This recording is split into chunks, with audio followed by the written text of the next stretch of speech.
스승님과 이제 가르쳐 스승님과 제자들이 한 방에 있었습니다. 한 방에 쫙 있으니까 스승님이 이제 지혜를 테스트하려고 이런 문제를 냈습니다. 뭐라고 문제를 냈냐면, 얘들아 잘 듣거라. 누구든지 나를 이 방에서 나가게 하는 사람은 내가 오늘 큰 상을 내리고 너희들에게 크게 한턱 쏘겠다.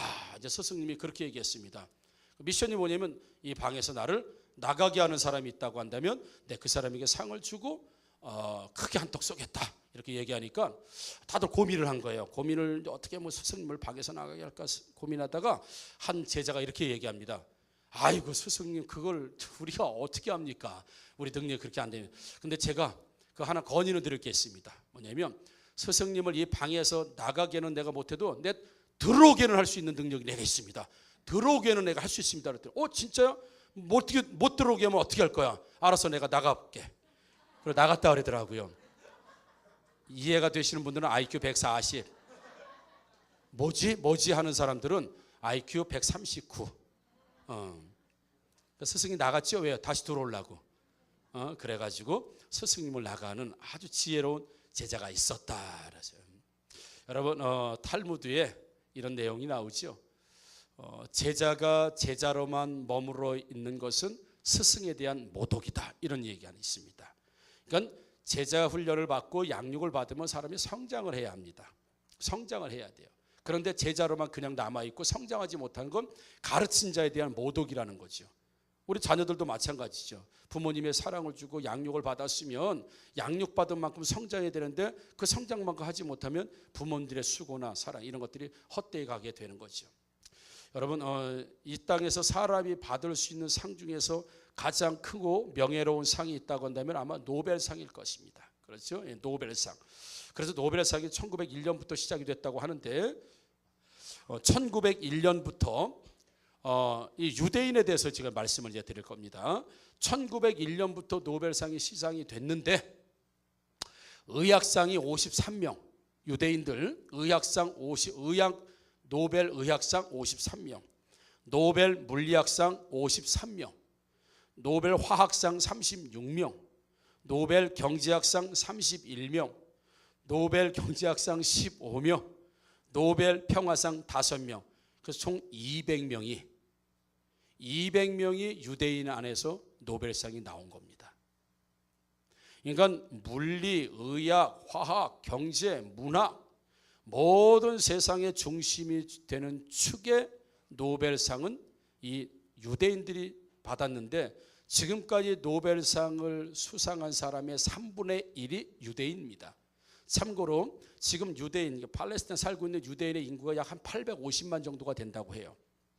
그러니까 그 850만의 인구는 세계 인구의 0.2%. 0.2%에 있는 사람들이 노벨상의 3분의 1을 차지하고 있습니다. 이건 두고두고 세상에서 생각하는 건 미스테리입니다. 어떻게 인구 대비 0.2%가 어떻게 노벨상의 30%를 노벨상을 받은 사람이 지금까지 유대인이 200명. 그래서 우리가 알만한 사람의 몇 사람 이름을 대면 그 사람도 유대인이었구나. 이스라엘 사람이구나. 이걸 알아요. 천재 과학자 대표적이죠. 아인슈타인. 네. 정신분석의 창시자 프로이드. 영화감독 스티븐 스필버그. 사람 이름이지가 영어는 아닙니다. 이게 마이크로소프트사 창시자 빌 게이츠, 페이스북 마크 저커버그, 그 다음에 구글 레리 페이지 세르게이. 우리가 알만한 모든 회사의 창시 그리고 새로 만든 사람, 이런 사람들이 모두 다 유대인이라는 거죠. 유명한 코미디언 찰리 채플린, 지휘자 레너드 번스타, 그 다음에 미국 경제 대통령이라고 하는 우리가 뉴스에서 가끔 듣는 연방준비제도 의장, 계속해서 유대인. 그래서 전 세계 거부의 3분의 1이 유대인입니다. 그러니까 노벨상도 3분의 1이 유대인, 전 세계 거부의 3분의 1이 유대인. 850만 전체 흐트러진 것 한 1500만 아니면 한 2000만 명 남짓한 이 인구 중에서 이런 인물들이 지금도 계속해서 나오고 있는 세계의 유수한 대학의 가장 유명한 교수들은 대부분 유대인. 우리가 금융회사도 보니까 이게 나오네요. 골드만삭스, JP 모건, 이런 회사들이 전부 다 유대인이 경영하는 회사들. 이걸 어떻게 설명할까? 세상은 이걸 연구하기 위해서 굉장히 노력합니다. 심리학적으로, 가정학적으로, 교육적으로, 철학적으로, 아니면 뭐 사회 분석하고 이런 것들에서 도대체 유대인들이 왜 이렇게 뛰어난 민족이 되었는가라고 할 때 가끔씩 말씀드리지만 성경으로 풀지 않으면 유대인들, 이스라엘 사람들의 이 탁월한 실력과 아주 독특한 민족성이라고 탁월한 민족성을 해결하거나 해석할 수 있는 방식이 없습니다. 왜냐하면 그들은 어렸을 때부터 아주 철저하게 성경 중심, 말씀 중심, 여호와 신앙 중심으로 아예 아기 때부터 아예 완전히 세뇌를 시켜버리는 이 훈련, 그걸 하브루타 교육이다 이렇게 이야기합니다. 철저하게. 그래서 13살이 되기 전까지 그들은 랍비의 문헌들, 그들의 어떤 지혜서 이런 것들을 통째로 암기를 시키거나 모세오경이라고 하죠. 우리 창세기, 출애굽기, 레위기, 민수기, 신명기라고 하는 이 출애굽기, 성경의 3분의 1은 차지할 거예요. 아마 4분의 1은 이 양이. 그걸 13살까지 통째로 암송시킵니다. 이해를 못해도 아이들이 암송 좋아하겠어요? 오늘은 암송의 날이야 기뻐 그러겠습니다. 얼마나 하겠습니까? 우리 어렸을 때 구구단만 외워도 지긋지긋하잖아요. 이른이, 이는사, 이는 덧니 해가면서 우리 구구단을 외워도 그렇게 우리 암기하라 그러면 싫어요. 우리 제자대학에서 일주일에 한 절 외우는 것도 하고 못하고 그 시간이 없다고 하고 막 이래요. 근데 유대인들은 모세오경 통째로 창세기, 출애굽기, 레위기, 민수기, 신명기를 13살까지 통째로 암송해야 성인식에 참석할 수 있습니다. 성인이 된다고 인정을 받는다 이겁니다. 사람 구실을 이제 한다 이렇게 인정을 받는 게 바로 유대인들, 이스라엘 방식 사람들이 양육하는 방식이에요. 그래서 철저하게 암기, 무조건 암기, 막 머리에다 갖다 막 밀어넣습니다. 막 밀어넣습니다. 우리 교육 방식하고는 전혀 다르죠. 우리는 토론하게 하죠. 어린아이들 앉혀놓고 토론해요. 어떻게 했으면 좋겠어요? 토론해요. 물론 이 토론이 나쁘다는 얘기가 아닙니다. 그러나 기본적인 어떤 의식, 기본적인 상식, 기본적인 어떤 밑그림의 바탕이 없는 상황에서 나눠요라고 하면 맨날 잡소리만 하고 있고 엉뚱한 소리만 하고 있고, 왜? 기본적인 지식과 암기되어 있는 능력이 없기 때문에 나올 게 없는 거예요. 그런데 이 유대인들은 철저하게 13살, 아니요, 그 이후에도 끊임없이 암기시킵니다. 뭘요? 하나님 말씀을. 끊임없이 암기를 시킵니다. 하나님 말씀을. 모든 삶에 대입시킵니다. 하나님 말씀을. 세수할 때도, 이를 닦을 때도, 학교 갈 때도, 밥 먹을 때도 전부 다 하나님 말씀으로 대입을 시키죠. 그게 유대인들의 하브루타 교육이라고는 특별한 교육이 이렇게 노벨상의 3분의 1, 지금도 그걸 들으면서 알만한 사람들 몇 사람 얘기하는 게, 야, 그 유명한 사람들 다 유대인들이야? 지금도 여전히 마찬가지고, 이런 힘이 어디에서 나오냐 하면 바로 성경을 통째로 암기시키고 암송. 그리고 나서는 이제부터는 나이가 들고 만 14세가 넘어가고 하면 바탈무드. 그래서 내가 암송한 말씀 있잖아, 태초에 하나님이 천지를 창조하신다라고 하는 말씀은 이런 의미야 라고 어렸을 때부터 그걸 가지고 교육하는 게 아니라 먼저 암기가 되고 나서, 그리고 네가 암기한 말씀은, 암기하기는 뭔지 모릅니다. 암기했을 때 뭔지 모른다고요. 그냥 부모님이 암기시키고 학교에서 암기시키니까 무조건 암기하는 겁니다. 그리고 나서 암기 있는 걸 가지고 꺼내내서 이제 설명도 해주고 토론도 해주고. 그래서 EBS에서 그 어떤 다큐 나온 거 보면 우리 세계에서 유명한 대학들, 하버드라든지 스탠퍼드라든지 MIT라든지 예일, 이런 대학에 가면 유대인을 위한 도서관이 따로 있어요. 유대인 학생들만 위한 도서관이 따로. 왜요? 거기에 다니는 학생들의 3분의 1도 유대인이라는 거예요. 그러니까 이게 도대체가 지나간 과거도 그렇고 현재도 중국 학생, 한국 학생, 일본 학생들도 있지만 대부분 이제 우리 한국 학생들이, 동해 학생들은 낙제를 많이 한다고요. 이 TV에서, EBS에서 나온 내용을 들어보면 그렇습니다. 유대인들이 모이는 그 도서관을 따로 지어줬더라. 학교에서 따로 있어요. 일반 학생들이 가는 도서관, 유대인들이 모이는 도서관이 따로 있어요. 왜냐하면 유대인들은 앉으면 떠드니까. 우리는 도서관에서 조용히 공부하고 암기하고 막 그러잖아요. 근데 이 유대인 학생들, 대학생들은 앉으면 떠들어 토론을 합니다. 서로. 예, 정치, 경제, 예를 들어서 군사, 뭐 신학, 의학 전부 다 앉아가지고 토론을 합니다. 오늘 처음 만나는 사람인데도 도서관에 갔는데 오늘 처음 보는 학생이에요. 근데 앉아가지고 안녕하세요. 그러고서 서로 이야기를 해. 우리 같으면 뭐야 이거 뭐 몰카야 뭐야 막 이러면서 그럴 텐데 유대인 학생들은 서로 토론합니다. 그러니까 시끄러. 도서관이 얼마나 시끄러운지 몰라요. 왜요? 토론하니까. 다른 도서관은 조용히 암기하고 공부하는데 얘들이 있는 도서관은 토론 장소입니다. 첫째, 철저하게 암기시킨다. 그리고 암기된 내용을 가지고 토론한다. 이게 유대인들의 독특한 가정의 교육 방식이고 또 신앙의 교육 방식이면서 학교의 교육 방식이 바로 이 방식입니다. 그런데 우리는 그러지 않죠. 아이 힘들은데 하지 말게 해요. 아 힘들은데 그만. 하지 마. 힘들어 하지 마. 너 마음껏 해. 네가 자유롭게 해. 왜요? 기본 바탕이 안 돼 있는데. 그래서 여러분 아이들 우리 뭐 수학 선생님들도 계시고 그랬지만 아이들 초등학생들 예를 들어서 아무리 똑똑하다 하더라도 초등학생 2학년 3학년 1000명을 모아놓고 미분이나 척분이나 어려운 수학 공식 풀으라 풉니까? 애들이 1000명이 모여서 풀면 풉니까? 못 풉니다. 풀 수가 없습니다. 1000명이 모여서 토론해도 풀리지 않는 수학 공식이 있단 말이죠. 초등학생 수준에서는. 그래서 사람이 배우지 않으면 끊임없이 초등학생들끼리 1000명이 모여서 얘기해봐야 초등학생 정도 이야기에 떡볶이 어디가 맛있는 등 에버랜드 갔더니 뭐 쫙 올라가고 내려갔다는 등 내 휴대폰 멋지지 나 신발에서 불빛 나와 이런 거 가지고 얘기한다고요. 이건 초등학생들이 얘기하는 거 유치원 애들이요. 여러분 50대 되신 분들이 싱싱카 타고 다니는 거 봤어요? 나는 가끔 또 봐요. 뭐 그냥 못 타달라는 싱싱카 있죠. 등치 이만한 분이 거기 타고 다니면서 짜부 안 나나 모르겠어요. 초등학생 1000명이 모여도 풀지 못하는 인생의 문제가 있고요.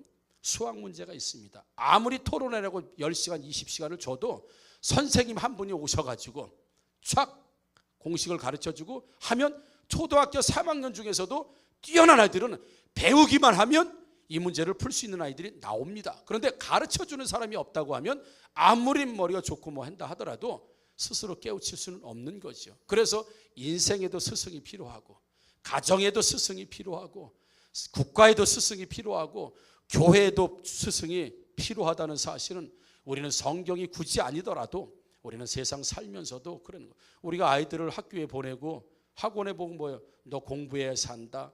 너 공부를 많이 해야 된다. 아는 게 많아야 된다. 너 가르침 받아야 된다. 만약 그게 필요 없다고 한다면 왜 아이들 힘들게 이 학원 저 학원 저 학교 그렇게 더 많이 가르치려고 하겠습니까? 가르쳐야 사람 구실하고 가르쳐야 인간답게 더 산다고 생각하고 있고 가르쳐야 다른 사람들보다 더 앞서간다고 생각하고 있기 때문에 끊임없이 가르치는데 문제는 이 가르침의 근본이 바뀌어서는 안 된다고 하는 사실입니다. 신앙을 먼저 가르치고 그 신앙의 인격을 가르친 위에다가 세워져야지 그렇지 않고 인격이 안 되고 신앙이 되지 않은 상황에서 지식만 넣으면 이 사람은 나중에 사기꾼이 됩니다. 이 사람은 국가의 도적이 됩니다. 많은 백성들을 힘들게 하는 사람이 됩니다. 왜요? 인격이 안 되고 신앙이 안 되고 성격이 포악하고 제대로 안 된 상태에서 돈을 많이 갖게 되고 명예를 갖게 되고 권력을 갖게 되면 이 사람은 그걸 사용해서 다른 사람들을 압제하고 힘들게 하는 그래서 굉장히 똑똑하지만 백성들과 나라와 국민들과 주변 사람들을 힘들게 하는 사람은 얼마든지 우리가 많이 볼 수 있습니다. 그래서 처음부터 배울 때 지식 먼저가 아니라 여러분 신앙과 인격으로 우리가 배우고 그리고 여러분 자녀들을 가르치기를 주님의 이름으로 축복합니다. 오늘 본문에서도 이렇게 말씀하죠. 나 여호와가 모세를 통하여 모든 규례를 이스라엘 자손에게 가르치리라 이렇게 되어 있습니다. 그러니까 모세를 부르신 목적도 백성들을 가르치게 하신 목적이고 이스라엘 백성들도 하나님께서 부르신 목적이 뭔지 내가 가르치겠다는 겁니다. 내가 여호와가 모세를 통하여서 모든 규례 하나님 말씀 하나님 원하시는 모든 것들을 이스라엘 자손에게 내가 반드시 기필코 가르칠 것이다라고 말씀합니다. 그러니까 하나님께서 우리를 불러주셔서 뭐 하시겠다는 겁니까? 가르치겠다. 왜요? 축복받고 살고 은혜를 받고 살고 하나님 백성들로 살아갈 수 있도록 내가 철저하게 가르치겠다. 그래서 내가 모세를 불렀다. 내가 엘리야를 불렀다. 내가 바울 사도를 바울을 불렀다, 내가 디모데를 불렀다. 하나님께서 전부 다 부르셨어요. 지도자를 전부 다 부르셨습니다. 그리고 나서 뭐 할 것입니까? 가르쳐라. 내 백성을 가르쳐라. 내 백성이 알지 못하고 세상의 다른 길로 간다, 인생의 참된 길로 못 간다, 행복의 길로 가지 못하니까 가르쳐라, 가르쳐라, 가르쳐라, 가르쳐라. 그래서 오늘 모세를 통하여서도 나가 이스라엘 모든 규례를 내가 가르치겠다. 그래서 여러분, 기독교는 스스로 깨닫는 종교가 아닙니다. 벽을 보고 10년 동안 참선을 해서 깨닫는 종교가 아니고요. 우리 기독교는 철저하게 양육되고 배워서 하나님 말씀이 이런가 보다, 상고하고 기억해보고 연구하고 그리고 습득하고 철저하게 배워서 배운 대로 살아가는 것이 우리의 신앙의 근본이라는 사실을 믿으시기를 주님의 이름으로 축복합니다. 여러분, 이스라엘의 지도자를 든다고 하면 몇몇 비유가 있습니다. 이스라엘의, 그러니까 나라 전체, 이스라엘 나라 전체를 지도하는 지도자, 구약시대에 보게 되면 신약시대도 마찬가지. 첫 번째 뭐가 있냐면 제사장이 있습니다. 제사장, 그리고 선지자, 그리고 서기관, 가정에서는 부모님. 이게 철저하게 신앙을 전수하는 사람들이었습니다.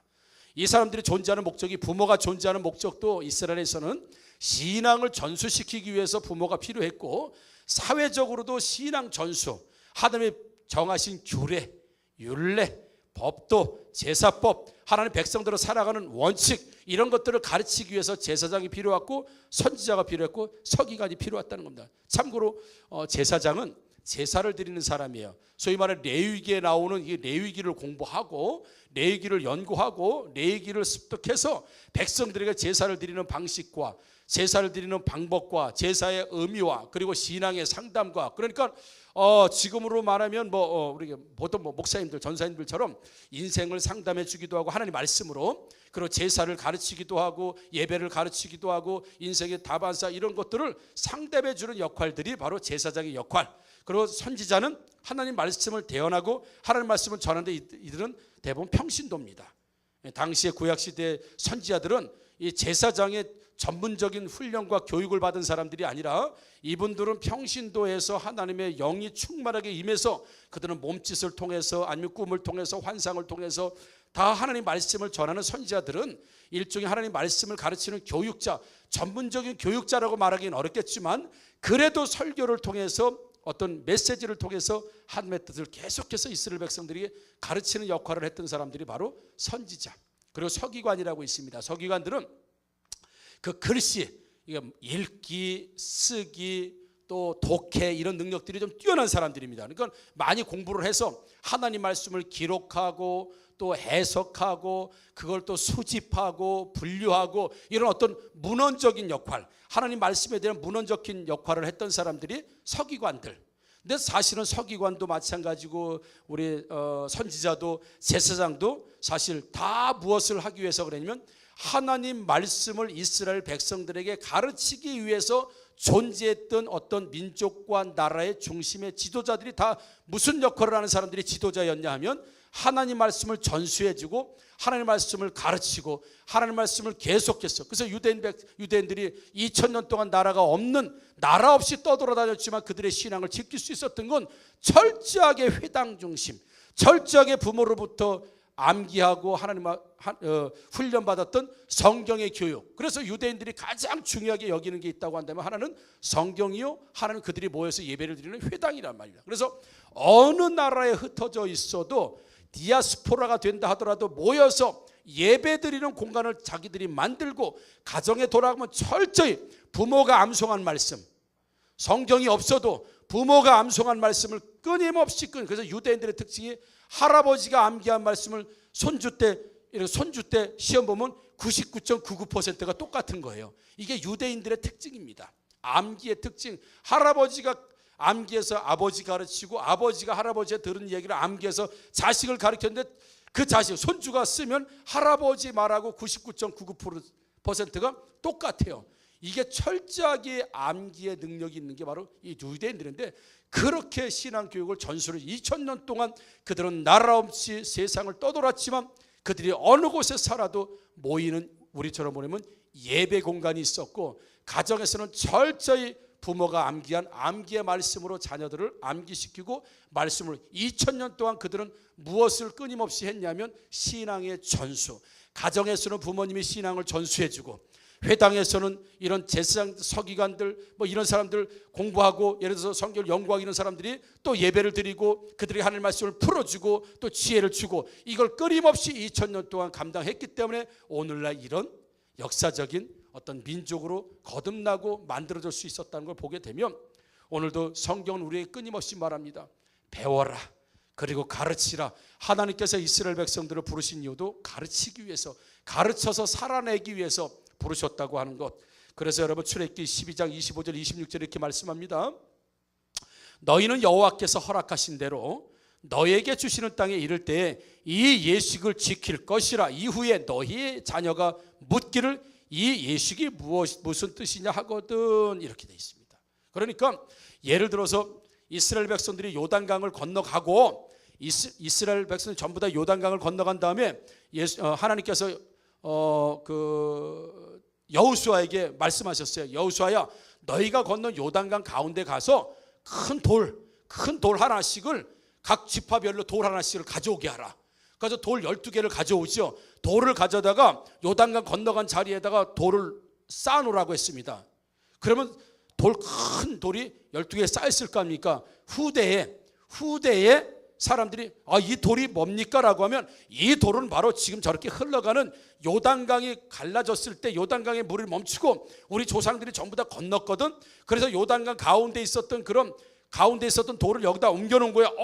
이 돌이 바로 요단강, 그 이야기만 듣던 그 역사적인 현실에 있었던 그 돌입니까? 라고 기념하라고 하나님께서 기념하라. 모세의 아론의 쌍난 지팡이, 두 돌판, 만나 항아리, 이것도 전부 다 해서 뭐예요? 상징적으로 보관해라라고 했던 건 전부 다 누구를 위해서? 후대 사람들이 이게 뭐예요?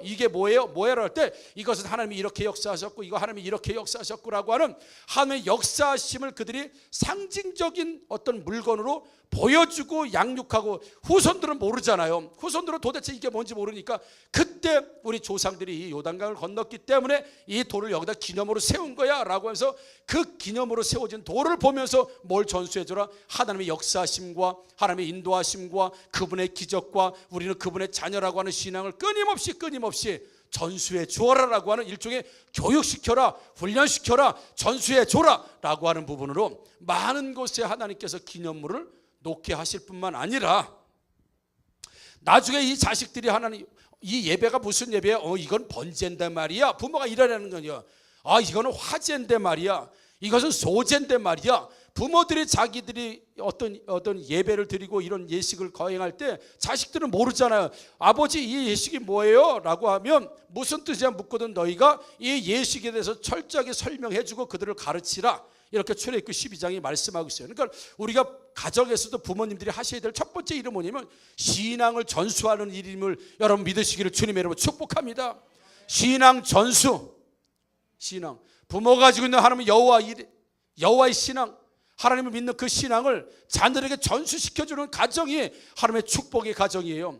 반대가 되면 안 되겠죠. 자녀는 앞서 달려가는데 부모가 끄집어내리고 이러면 안 됩니다. 신앙 철저하게 부모가 있어야 될 이유는 신앙 전수, 내가 겪었던 하나님, 내가 배웠던 말씀, 이 말씀을 우리 자녀들에게 끊임없이 공급해주는 신앙 전수하는 첫 번째 목적이 부모입니다. 그러나 가끔씩 보면 자녀는 하나님 뜻대로 살려고 하는데 부모가 못 살게 하는 부모도 있습니다.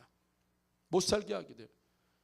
오늘 예를 들어 우리 뭐 수련회 가야 돼. 너 수련회 가지 말고 공부해야 돼.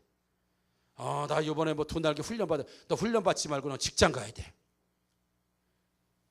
자녀는 뜻대로 살려고 하는데 부모는 신앙 전수는커녕 신앙적으로 살고자 하는데 그걸 붙들어야 못하게. 이거는 철저하게 신앙적이지 않습니다. 부모님이 있어야 되는 이유가 모든 예식이 할 수 있으면 자녀들을 함께 여러분 동반해서 주일에 오시기를 주님의 이름으로 축복합니다. 부모가 돈 벌어서 가르치는 거 그게 다가 아니라는 거예요. 우리 기독교 신앙으로 성경적으로 부모가 해야 될 첫 번째 가정에서 해야 될 일이 뭐냐? 신앙 전수. 내가 받은 은혜, 내가 경험한 하나님을 그들에게 신앙을 전수해 주는 거예요. 가르쳐 주는 거예요. 엄마 이거 뭐야? 이것은. 아빠 이건 뭐야? 이거 예배야. 아빠 이거 뭐야? 가정 예배야. 아빠 이거 뭐야? 성경이야. 아빠 이거 뭐야? 아빠 이 술 뭐야? 이거 나쁜 놈이니까 빨리 먹어서 없애야 돼. 이러지 말고요. 자녀들이 물어볼 때, 신앙을 물어볼 때 대답할 수 있는 능력이, 여러분 신앙을 전수할 수 있는 능력이 우리 부모님들에게 있기를 주님으로 축복합니다. 그게 부모가 해야 될 일이라고 성경은 말씀하고 있어요. 지금 출애굽기 12장에. 또한 출애굽기 18장 20절에 이렇게 말씀합니다. 그들에게 율례와 법도를 가르쳐서 마땅히 갈 길과 할 일을 그들에게 보이라라고 되어 있습니다. 그러니까 율례와 법도를 가르치지 않으면, 하나님 말씀을 가르치지 않으면 마땅히 갈 길을, 그 길을 못 간다는 얘기입니다. 그리고 마땅히 해야 될 일을 못합니다. 그러니까 하나님의 말씀대로 못 사는 이유가 뭐예요? 가르침 받지 못했기 때문에 그래요. 교회에서도 가르침 받지 못하고 가정에서도 가르침 받지 못하고 그렇게 되기 때문에 그래요. 그래서 여러분 제가 그런 생각을 해봤습니다. 우리 교회가 커지면, 그래서 제가 끝까지 포기하지 않을 게 하나 있어요. 담임 목사는 뭐냐면, 제가 제자 양육을 삼는 거, 제자 훈련하는 건 내가 포기하지 않겠다. 성도가 많아지면 어떻게 제자 훈련해요? 당연히 마지막 학기에는 저를 만나야죠. 당연히 가르침을 받는 기회가 있어야죠. 그렇게 할 겁니다. 그리고 나머지 삶은요, 그러니까 성도들과 함께 아웃리치도 가고 선교도 가고 전도 현장도 가고 양육의 현장도 가고 행복 모임도 하고 현장 속에서 끊임없이 성도들과 함께, 그러면 1000명도 관계없습니다. 5000명도 관계없습니다. 10,000명도 없어요. 끊임없이 10,000명의 성도들과 함께 아웃리치하고 선교하고 행복 모임하고 가르치고 양육하는 일들이 계속되어지면 저는 성도를 다 만날 수 있습니다. 그냥 해놓고 알아서 해요. 그래서 다 그렇지는 않겠지만 담임 목사님 얼굴 한 번도 보기 어려운 교회, 무엇으로 양육받습니까? 무엇으로 가르침 받겠습니까? 뭐로 가르침 받을 겁니까? 뭐로 양육 받을 거고, 마땅히 갈 길과 할 일을 무엇을 통해서 하겠습니까? 1:1 양육이 없고요, 1:1 커뮤니케이션이 안 되고 1:1 인격적 교제가 안 되는데 무엇으로? 텔레비 방송으로요? 아닙니다, 여러분. 그건 어쩔 수 없이 하는 일이고, 사람과 사람의 대면에서 양육은 그렇게 이루어지는 겁니다. 텔레비 쳐다보고 있다고 그 양육이 되는 거 아닙니다.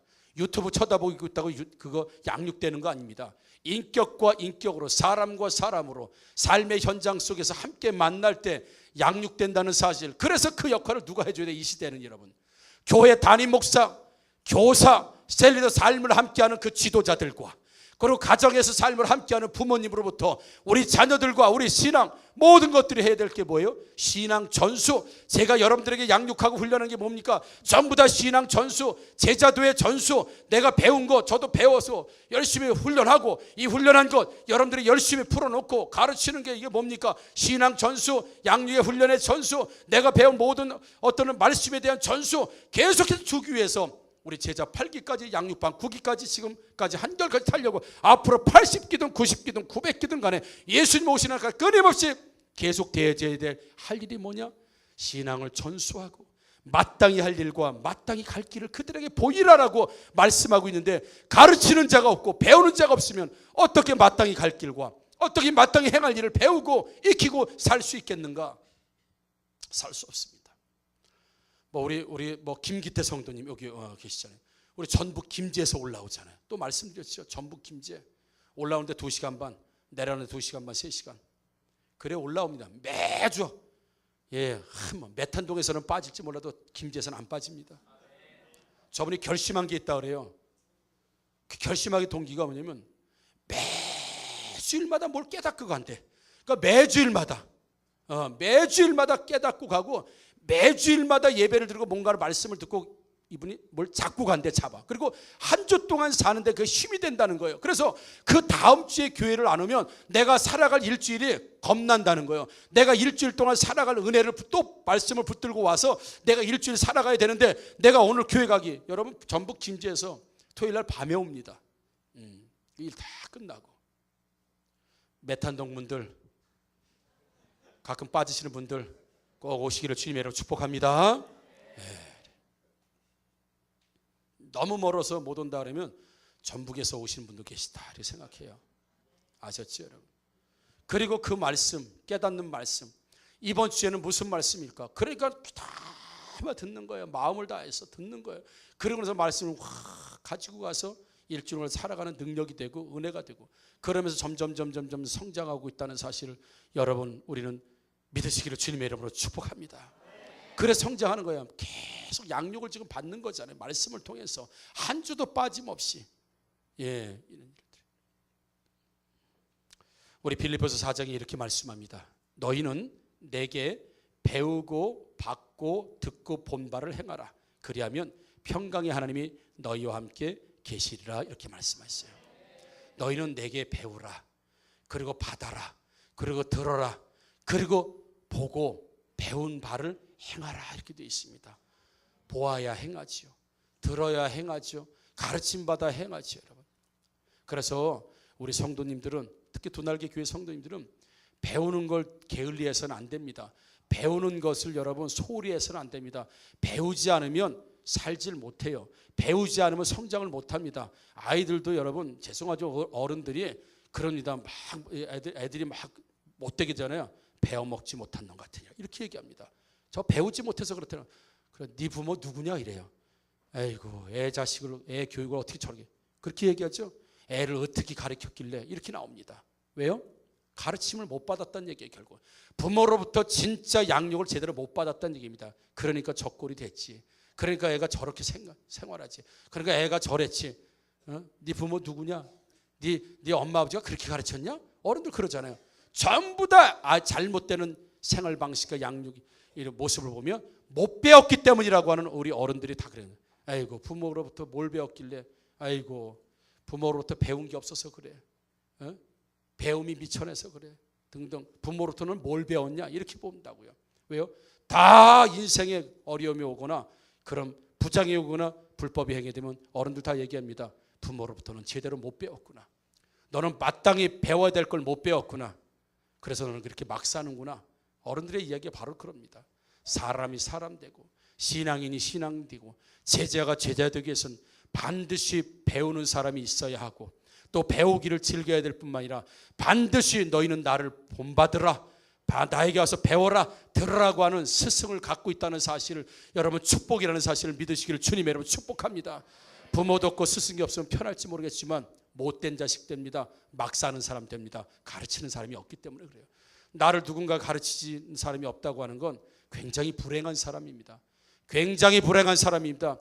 자유로울 수는 있지만 불행한 사람입니다. 사람이 사람답지 못하고 신앙이 신앙답지 못하고 있는 건 가르쳐주는 사람이 없어서 그래요. 가르침 받지 않아서 그렇습니다.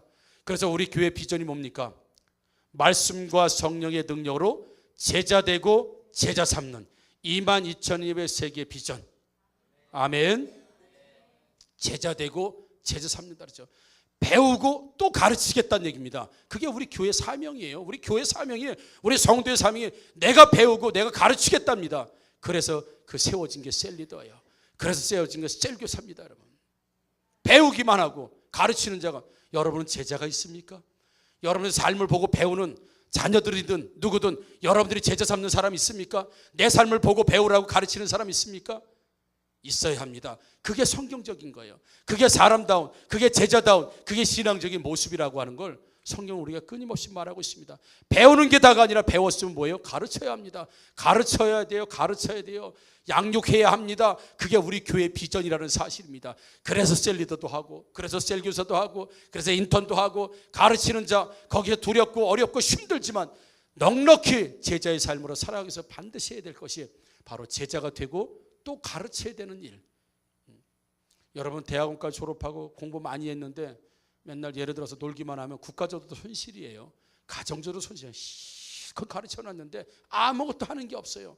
그럼 뭐하러 배웠어요? 뭐 우리 세상에서 그러잖아요. 그럼 뭐하러 배웠냐? 뭐하러 배웠습니까? 가르치기 위해서, 그리고 전수하기 위해서, 뭔가 영향력을 미치기 위해서 배운 것 아니겠습니까? 배워가지고 의대 열심히 다녀서 의료 열심히 배우고 의사 면허 따가지고 고물장사하면 되겠습니까? 그 의대 뭐하러 다녔어요? 여러분, 자기가 배운 거는 반드시 누군가를 양육하고 훈련하고 전수해서 또 다른 훌륭한 제자들을, 성도들을 만들고 제자를 만드는 게 우리의 삶으로 부르심 받았다는 것. 제가 이걸 한번 말씀드리면 이게 뭔지 아마 공통적 금방 찾아내실 거예요. 고릴라, 괴물, 또라이, 삽살개, 불독, 여우, 미친년, 홍두깨, 머저리, 망치, 면도날, 도끼, 뼈다귀, 물귀신 뭐겠습니까? 선생님들 별명이에요. 여러분, 제가 기억하는 선생님들 별명이라고요. 한번 들어보세요. 여러분들 선생님, 여러분들을 가르쳤던 선생님 별명이 좋은 별명이 있습니까? 전부 다 별명이 그래요. 고릴라, 괴물, 또라이, 삽살개, 불독, 여우, 미친년, 홍두깨, 머저리, 망치, 면도날, 도끼, 뭐 뼈다귀, 물귀신. 좋은 거 있어요? 없어요. 여러분들이 기억하는 선생님 별명 한번 얘기해봐요. 뭐예요? 전부 다 나쁜 거예요. 우리 의식 속에 자칫 잘못하면 부모님들 그랬죠? 예, 아이고 그것도 선생이라고 선생질을 하고 앉아 있어. 애들 앞에서. 아닙니다, 여러분. 교육자와 가르치는 자가 존중받지 못하는 사회는 희망이 없습니다. 그래서 작년에 어느 초등학교 선생님이 사표를 썼습니다. 가르칠 수가 없다는, 자기는 진짜 교육자적인 마인드를 가지고 초등학교 왔는데 가르칠 수가 없다는 겁니다. 요래도 인권, 저래도 인권, 요래도 안 된다, 저래도 안 된다. 도대체가 가르쳐서 사표 냈습니다. 그 좋다고 하는 초등학교 선생님 사표 냈습니다. 그냥 내가 원하는 직업 간단다. 교육할 수가 없대요. 인격, 그거 이미 교육헌재 떠난 지 오래됐고요. 오직 지식 전달, 그거 외에는 없습니다. 정말 아이를 사랑하면서 정말 아끼면서 인격적으로 이 아이를 양육해보고 싶었었는데 그게 안 되는 거예요. 이래도 재지 저래도 재지, 이래도 안 되고 저래도 안 되고 전부 다 기계적으로만 움직이도록 만들어놓은 이 어떤 교육체계. 이런 뭐 고릴라, 물귀신, 뼈다귀, 면도칼, 머저리, 홍두깨, 미친년, 이런 별명을 가지고 끊임없이 선생을 불러대는 한 선생님이 존경스럽습니까? 선생님이 존중스럽겠습니까? 그의 가르침이 위대해 보입니까? 미친년이 가르치는 건데, 홍두깨가 가르치는 건데, 물귀신이 가르치는 건데 그게 좋겠습니까? 아닙니다. 사랑하는 성도 여러분, 교회 안에서 양육자를 여러분 소중히 여기시는 교회가 되기를 주님의 이름으로 축복합니다. 가정에서 말씀과 이 말씀으로 가르치는 부모들을 소중하게 여기시는 우리 자녀들 되기를 주님의 이름으로 축복합니다.